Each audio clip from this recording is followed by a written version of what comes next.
man in Turkey was fixing his house in 1963, and when he knocked down a wall in his basement, he found a secret room. It was a super happy accident. He peeked inside, thinking it was just a small space. But this wasn't just any room. It was a doorway to a lost city, hidden deep, deep inside the earth. Imagine finding a secret world right under your own feet. It was a big, happy surprise that had been waiting for a super long time. That secret room opened up into a huge city that went down, down, down for 18 stories. It was like stacking 18 houses on top of each other, but all underground. This amazing place was called Derinkuyu. This giant underground home was big enough for 20,000 people to live in safely. They even had space for all their animal friends and lots of yummy food. It was a whole town tucked away from the world. Now, and look at the world above this secret city. The land is called Cappadocia, and it looks just like a fairy tale. It's a happy place filled with tall, cone-shaped rocks that look like they're wearing pointy party hats. These funny-looking rocks are called fairy chimneys. The whole place feels soft and dreamy, like you're walking on a friendly new planet. It's a land where nature loves to play and make silly shapes. So how did they carve a city here? Well, nature gave them a super special gift. Millions of years ago, giant volcanoes erupted with a big, happy kaboom. They covered the land in a thick, fluffy blanket of ash. Over a very long time, this ash got packed together and became a special rock called tuff. This rock is super cool because it's strong enough to make a house, but soft enough to carve with simple tools. It was the perfect stuff for building a secret city. But here is the big, fun question. Why would 20,000 people want to live deep underground? It wasn't just for fun. It was a super-duper smart idea. They were clever problem solvers. The world up on top could sometimes be a little tricky. The weather could be very hot or very cold, and sometimes mean armies would come by. So the people thought, what if we build our home where nobody can find us, down below? Let's take a happy walk inside. The levels closest to the top were for everyday life. These weren't dark caves, but busy little streets. We find cozy stables carved from the rock, where they kept their animal friends safe. This shows us they were wonderful farmers who loved the land. And look over here. We can also see giant, heavy stone presses. The people used these to squish yummy grapes to make juice and to press olives to make oil. This happy detail shows they weren't just hiding. They were living full, happy lives, making delicious things to eat and share. But wait, how did 20,000 people breathe so deep underground? This is where their super smart ideas really shine. They carved huge, super tall tunnels straight down from the surface. These giant holes acted like big, happy straws for the whole city. These special tunnels, called ventilation shafts, were some more than 180 feet deep. Wow! They would pull fresh, clean air from the world above and send it all the way down to the very bottom levels. It was like the city had its own giant, happy lungs. Fresh air is one super important thing. But what about water? They thought of that too.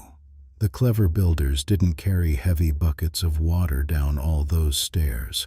Oh no, their plan was much smarter than that. They dug their city deep, deep down until they found a secret helper, a clean, underground river. This gave everyone a constant supply of fresh water, safe from anything happening on the outside. They had their very own secret drinking fountain for the whole city. As we go even deeper, we find the real heart of this amazing place. We see cozy living areas for families to snuggle up in, and big, open rooms where everyone could gather for meetings and parties. It was a place for friendship and fun. This also shows it was not a dark, scary bunker. It was a warm, happy community. They even carved a beautiful church with a big rounded ceiling and a special school to teach the children.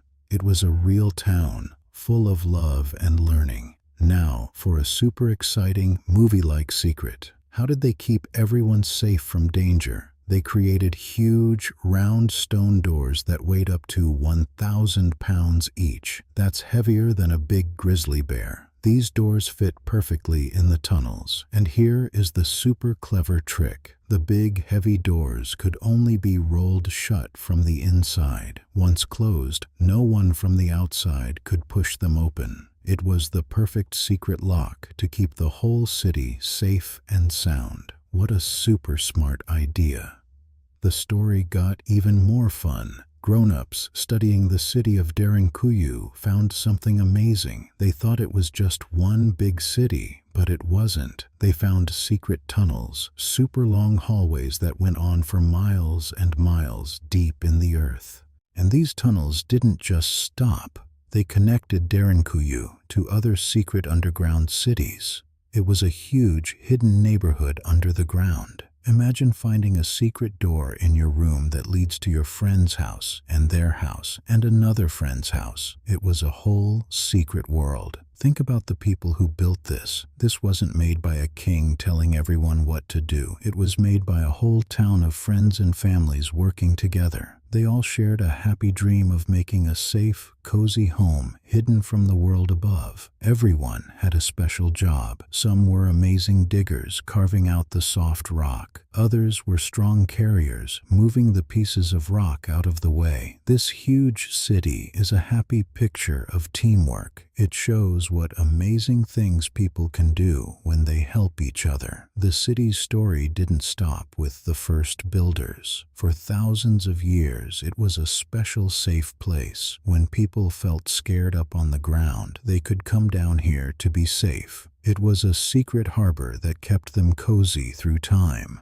Long, long ago, some of the very first Christians used the city to hide. They even carved their own special churches and schools into the rock walls, right next to the kitchens and bedrooms.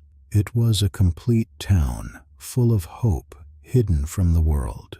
Even with all the rooms we've found, there are still so many fun secrets left. We don't know for sure who the very first builders were. What was their happy idea to start digging down instead of building up? It's a wonderful mystery, and we haven't found what every single room was used for. Maybe some were for games or for telling stories. It's a happy puzzle that people are still trying to solve today, piece by piece. Every new discovery is a super fun surprise. So, what does a hidden city from long ago mean for us? It's a happy reminder of how creative and strong people can be. When they had a big, tricky problem, they didn't give up. They looked at their world and carved a super smart, hopeful answer right out of the ground. But wait, what's this on the wall? Tiny little pictures and marks carved right into the soft rock. They are not just scribbles, but happy little secrets left behind for us to find. Some grown-ups think they were like street signs, showing the way in the twisty, turny tunnels. Others believe they were special family symbols, like a happy signature saying, "We lived here." Picture this. Everyone gets hungry, even deep underground. But if they all started cooking, the whole city would get super smoky, right? So how did they make yummy food? They were super smart. They built special kitchens with clever air shafts. The smoke would go up, up, up through these secret chimneys and sneak out far away so nobody outside would see it. And they weren't alone down there. These happy people brought their animal friends with them. There were special rooms, like little underground barns, for their sheep and goats to stay safe and warm. This meant they always had fresh milk and wool, even when they couldn't go outside. The animals helped them live, making their secret city a real working home for everyone. But living so deep underground must feel a little lonely. How did they know when it was safe to come out? Did they just guess? Of course not. They probably had secret lookout spots and listening holes. Maybe brave people would sneak up to the surface at night, like quiet little mice, to check if the world was friendly again. Imagine the day it was finally safe, pushing open that big stone door and feeling the warm sunshine for the first time in a long, long while. What a happy, bright day that must have been. Today, we can walk through these very same tunnels. We can touch the walls and feel the happy echo of all the families who worked together to build this amazing, secret home.